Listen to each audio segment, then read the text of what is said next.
Hello, Aaron here. Now today I'm going to tell you about my story of how I got into accounting and how I started off Samera all those years ago. So now back in 1991 I started a degree in engineering at the University of Bristol and I actually enjoyed it. I had a great time studying engineering, it was electronic engineering, and I was sponsored by Ford Motor Company. So I took a year out in between, like a sandwich course, and then I decided, you know what, I'm going to work out, see how I get on in engineering. But as I came to the end of my course after the 4 years, I decided, you know what, it wasn't really the area I wanted to work in. So I wanted to look into and investigate finance. So I looked at going into accounting, looking into going into banking. And then eventually I decided, after getting a few kind of offers from Coopers & Lybrand in the day, and I think Ernst & Young from memory all those years ago, I decided to join Coopers & Lybrand, which is now PwC. Now, so that was back in 1995 when I actually started at their Embankment Place offices in central London. And you know what? It was actually really, really good fun. I joined with a bunch of other young people, all from different universities, all across the country, all looking to eagerly get into finance, all very smart, all very clever, but also all wanting to have a lot of fun as well. We were in our 20s after all. So we decided to work hard, but also play hard. So after doing my course, I was on a full-time kind of study course. I eventually passed my ACA exams, the Institute of Chartered Accountants in England and Wales, and then decided, you know what, I've got a good grounding, understanding of finance. I'm going to work in consulting. So I stayed with PwC in consulting.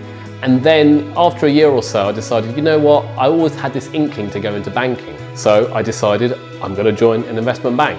So in around 2000, I joined Donaldson, Lufkin and Jenrette, which is a bit of a mouthful, which is a US bank known as DLJ. And it was like a really well-known kind of smaller boutique bank known to be good at equity research. And that's what I did. I joined the equity research team in telecoms.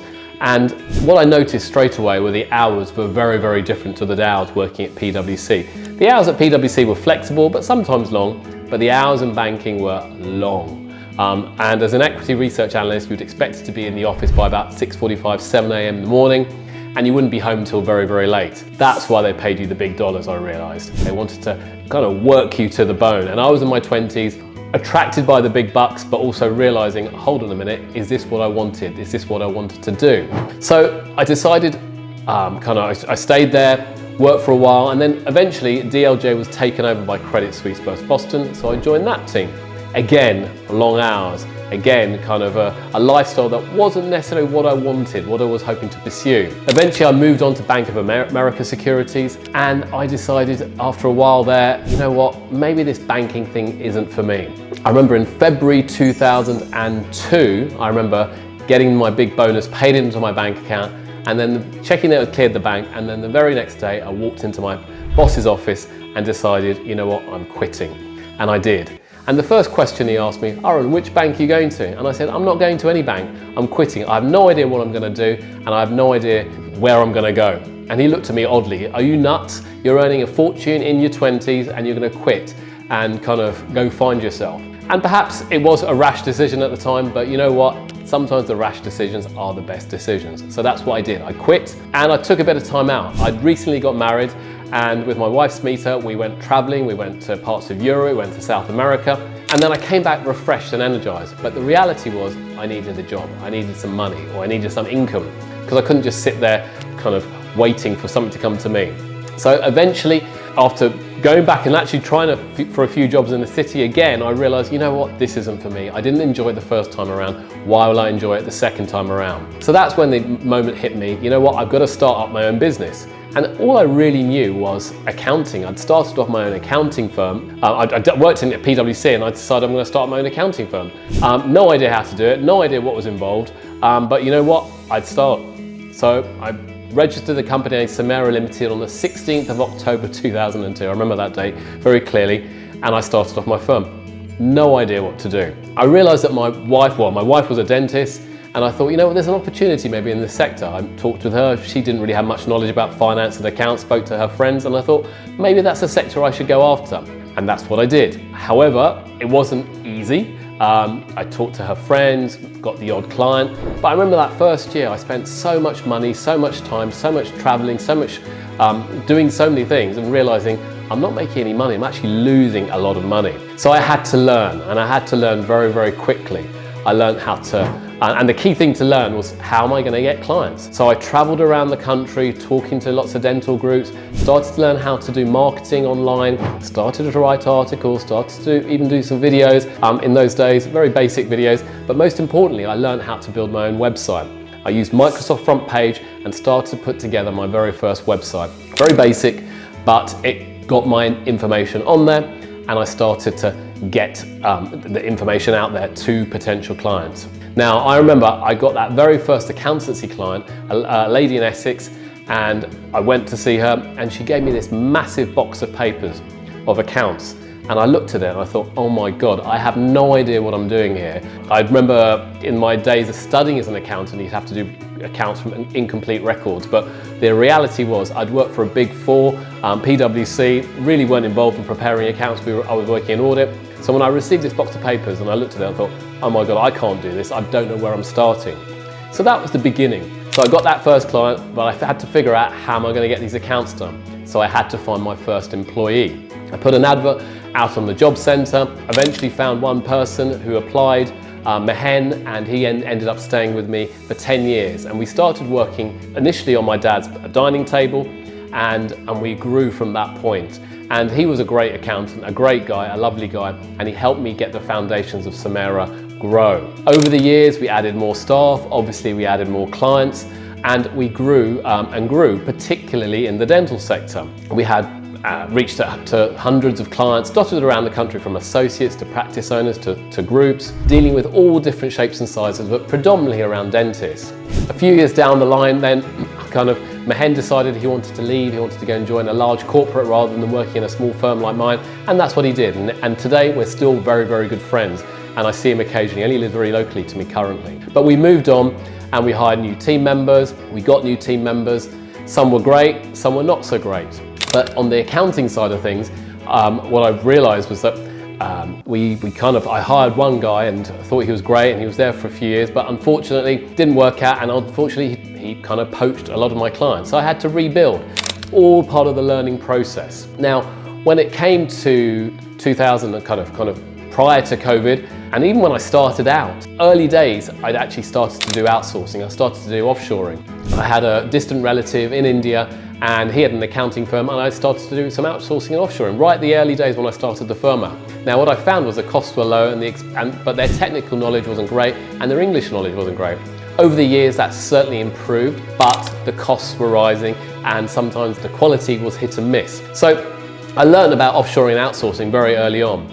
But however, as it was approaching COVID, and this is prior to COVID, I kind of decided I'd make a decision that I'm going to close the Indian operation, or use the Indian team I'm using, and bring it back to the UK. And I thought that was a really wise thing, because the quality was declining and the costs were rising.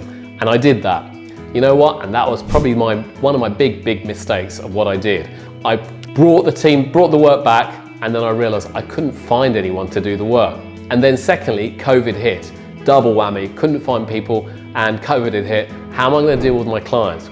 So it was a bit of a real messy time, trying to deal with clients, trying to find suitable team members, and trying to kind of build the stability into the firm. Now, eventually, I found a good team member, we built on it, but I also realized in the back of my mind, I'd made a massive mistake by pulling things from India. So I decided but this time I'm going to set up my own operations in India, and that's exactly what I did. I set up my own team, I set up my own company, and I started to employ people and build my own 100% owned team in India. And now we have a very, very strong team in India that supports the UK business. We have UK team members, we have India team members.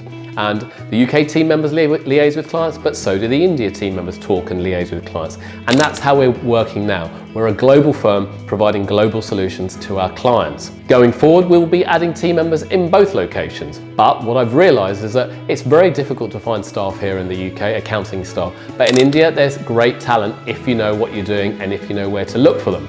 And that's what I do. So I have a whole HR function in India, permanently on the prowl for looking for good talent, but not just for my firm now, but for other UK and US accounting firms, because I've realised I don't only have that problem, many other firms in the UK have that problem. Since then, we've grown The firm's grown, got stronger and stronger, got bigger clients. We don't only just deal with accounting for dentists now, we are now very much actively involved in the whole space of healthcare. So on the financing side, we are very much active as FCA regulated commercial finance brokers. We provide loans and asset finance loans to dentists, doctors, vets, pharmacists, all those types of people who want to raise finance. We also kind of have a buying group for dentists. We also do digital marketing for healthcare professionals. You name it, we pretty much cross that kind of whole spectrum for healthcare professionals and healthcare businesses. But in addition, we're now at a place where we're doing well and we're strong and we can support other accounting firms. So we actually support some of our deemed competitors out there with their back office needs because they can't find staff. And I feel that we can collaborate and help each other more if we do things better and work together. It's been a really exciting 20 plus years. It's afforded me the luxury to be a business owner but also be a hands-on parent, and that was one of the real fundamental reasons why I left banking in the first place, that I'm lucky enough to have children, lucky enough to be in my lives. My eldest is now at university, the second will be going probably in a couple of years, and so this gives me time to have space to think, how am I going to grow the business next? Now, as you can see, I've got plenty of grey hair, plenty of experience, and I've made virtually every mistake out there. But I actually think accountancy is a very exciting era, in an exciting era now. We've got offshoring teams, we've got AI, we've got new technology, we've got making tax digital here in the UK. All of these things are coming together into this sector. But the only way to really grow and to do this is to make sure that you have that right team. And at the same time, you lead that team in the right way. And if you're doing the doing, you can't lead a team. So it's so important you're so strong in having those leadership skills and identifying the talent and developing that talent out there. In addition, marketing skills are so important. Building the marketing skills in your team, knowing how to get those clients and get them on board and help your clients to achieve what they want to achieve.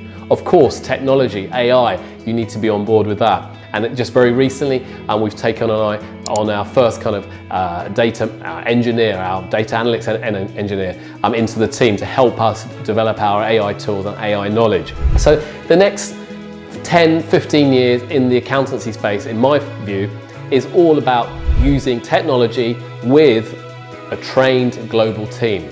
That's where I see it going, and I think it's an exciting time for anyone who has that type of perspective and is willing to step out of their comfort zone. If you're still kind of worried, not sure where you're going to go and how you're going to do things, reach out to me. I'd be delighted to have a chat and conversation. I know how difficult it is out there as a small to medium-sized accountancy firm owner. You don't know which way to go, which technology to use, which offshoring, which outsourcing people to use. I know it's not easy, but I can assure you, if I've done it, I can certainly help you. Whether you want just a little bit of advice or you want someone to help you develop your firm, we're here to help. So it's an exciting time. Don't give up, make it kind of what you want and really go for it and give it the best that you can. Because if I can do it, so can you. Thank you.